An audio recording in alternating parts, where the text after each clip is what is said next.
Barrasso. Thanks, Mr. Chairman. Ms. Puglisi, just a couple things. I mean, you are an expert on Chinese science and technology policy. You very well outlined to us in your opening statement the threats that China poses to government-funded research as well as private sector development. So we have more than 4,000 Chinese nationals working in the Department of Energy labs. Are these employees vulnerable to the Chinese Communist Party, their talent recruitment programs? How does that work? Great, thank you. The talent recruitment programs really do pose quite a challenge based on the principles that a lot of these individuals, when they sign these contracts, often obfuscate their participation.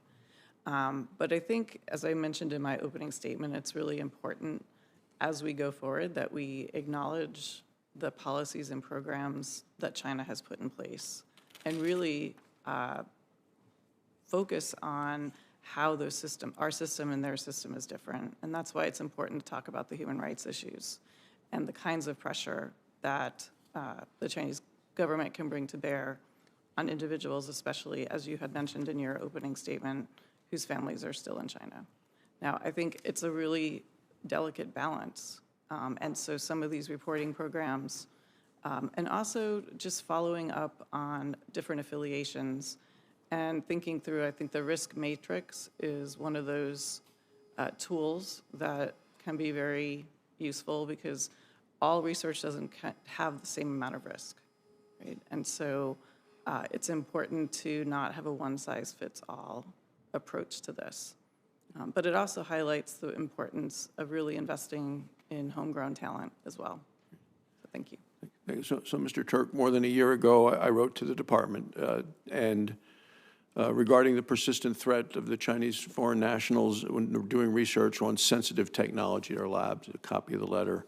I brought to the attention that 162 Chinese nationals who actually stole sensitive research material from Los Alamos in the lab. Your department answered the letter, but really didn't answer my question. So let me ask the question to you. Does the benefit of the work of the Chinese foreign nationals within our labs outweigh the documented risks to both our research and our national security? Well, let me first thank you for all your focus on this issue. Thanks to Ms. Puglisi and others who've focused their careers here. And I thought Ms. Puglisi's testimony, as I said in my opening, was incredibly useful, just to eyes wide open, right? Here's the threat, here's what we face, and how do we deal with it and get the balance right. So three things maybe just to point out, and happy to get into this in any detail. One, we do have specific restrictions. So you can't work at a DOE lab if you've done a talent recruitment program.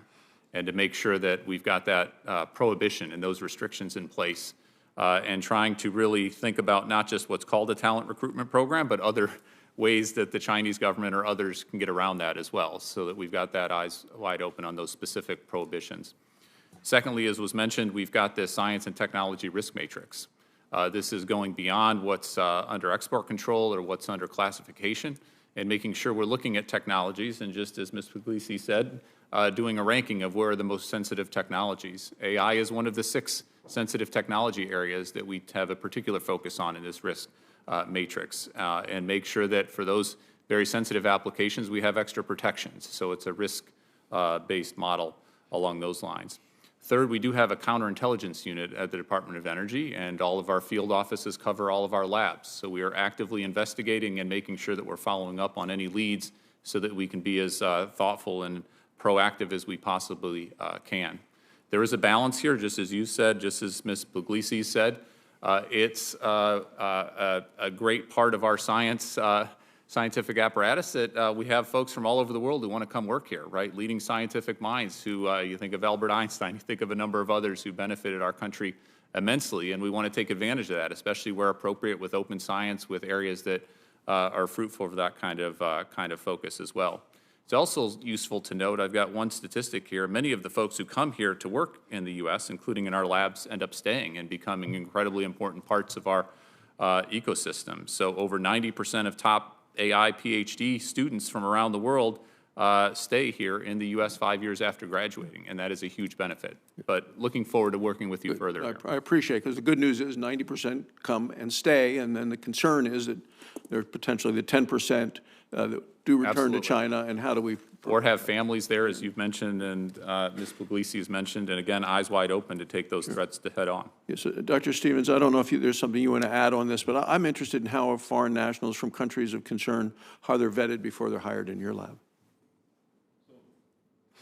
There's a process that's actually quite similar across all the laboratories, where there's a background check. There's the filters that Secretary Turk mentioned in terms of recruitment programs and their history. There's a famous form, I think 493 we call it, that foreign nationals have to fill out. It's a long process to get hired and get cleared, and not just to be hired, but even to come as a visitor and to participate in user facilities. So I think labs do a quite good job of screening this, and they make very valuable contributions. One statistic that I think was maybe mentioned, that over 60% of the computer science graduate students in the U.S. are foreign-born. And the workforce component that we need to build advanced AI systems will not function if we prohibit those students from participating in this ecosystem. So we're going to need to really accelerate our workforce development, and foreign-born participants are an important component of that. So to follow up to Mr. Wheeler, so given the global nature of the technology development, how does your organization navigate the challenges of international collaboration while ensuring the security and the integrity of the research?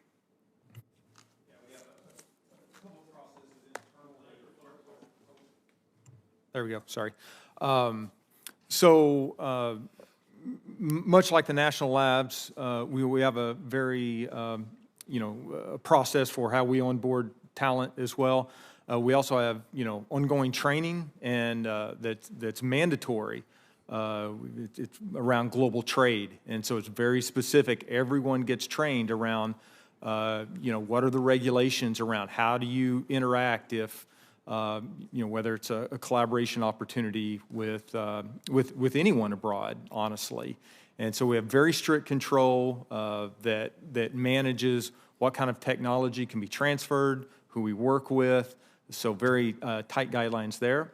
And then above and beyond that, for the projects we're involved in, specifically, this is obviously closer to Department of Defense, but, if it's a project that requires, only cleared personnel, we have that ability. We have the ability to do, secure manufacturing. So we've got a lot of steps in terms of security and who we work with, and then how the work ultimately gets done. Thank you, Mr. Chairman.